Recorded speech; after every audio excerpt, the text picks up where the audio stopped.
Hi மக்களே, இன்றைக்கி night நம்ம வீட்டில் எந்த ஸ்பெஷலுமே பண்ணலைங்க. நேற்றுக்கு நைட்டு வச்ச வெங்காயம் முருங்கைக்காய் காரக்குழம்பு இருந்துச்சு. வீட்டில் எல்லாேருக்கும் ஆம்லேட் போட்டு கொடுத்துட்டு அப்படியே கொஞ்சம் அப்பளமும் பொரித்தேன். அவங்களுக்கெல்லாம் சாப்பாடை கொடுத்துட்டு அதுக்கப்புறம் தான் நான் சாப்பிட உட்காந்தேன். மோஸ்ட்டாக எல்லா வீட்லேயுமே அம்மாக்கள் எதுக்கு தெரியுமா கடைசியாக சாப்பிடுவாங்க?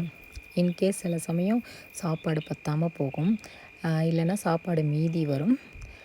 மீதி வந்துட்டால் கூட பிரச்சனை இருக்காது. ஆனால் சாப்பாடு வந்து பத்தாமல் போச்சு அப்படின்னா ரொம்ப கஷ்டமாக இருக்கும். அதனால தான் எல்லா வீட்லேயுமே அம்மாக்கள் வந்து வீட்டில் இருக்கவங்களுக்கு சாப்பாடெல்லாம் கொடுத்துட்டு அதுக்கப்புறமா அவங்க சாப்பிட்றது. நானும் அப்படி தாங்க. ஏன்னா நம்ம பட்னியாக இருந்தால் கூட தூங்கிடலாம். ஆனால் வீட்டில் இருக்கவங்கள பட்னியாக போட்டுட்டு நம்ம சாப்பிட்டோம் அப்படின்னா நமக்கு தூக்கமே வராது.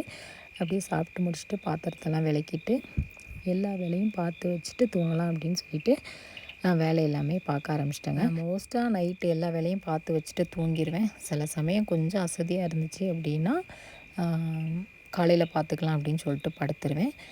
முடிஞ்ச வரைக்கும் நைட்டே எல்லா வேலையும் பார்த்து வச்சுருவேன். இப்போ 4-5 நாளாக தான் காலையில் எழுந்திரிச்சி விறகு வெட்டிக்கிட்டு இருக்கேன். இல்லைன்னா நைட்டே வெட்டி வச்சுருவேன். இப்போ இருக்கிற எல்லா பாத்திரமும் அள்ளி போட்டு எல்லாத்தையும் விளக்கிட்டு கிச்சனையும் நல்லா கூட்டிட்டு அதுக்கப்புறம் தூங்கலாம் அப்படின்னு சொல்லிட்டு வெளியில் வந்து வெள்ளி பூத்துருச்சுங்க. நிறைய ஸ்டார் இருக்குது.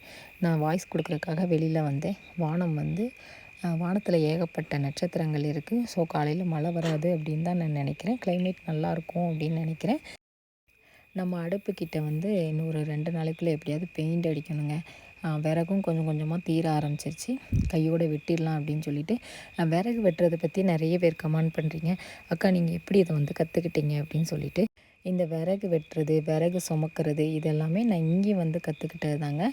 நம்ம ஊரில் நாங்கள் இருக்கும்போது நம்ம வீட்டிலலாம் விறகு அடுப்பும் கிடையாது. நாங்கள் ஃபுல்லாமே கேஸில் தான் சமைப்போம். இங்கே வந்ததுக்கப்புறம் தான் ஒரு விஷயமா எல்லாமே நான் கற்றுக்கிட்டேங்க. கூட இருக்கிறவங்க விறகுக்கு போவாங்க, விறகு வெட்டுவாங்க. அதை பார்த்து நானும் ஒரு சிலர்கிட்ட வந்து ஹெல்ப்பெல்லாம் கேட்பேன்.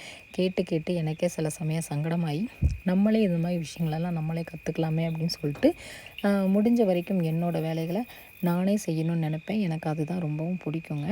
ஸோ மக்களே, இந்த வீடியோ பிடிச்சிருந்தா மறக்காமல் லைக் அண்ட் ஷேர் பண்ணுங்கள். உங்கள் எல்லாருக்குமே குட் நைட். தேங்க்யூ.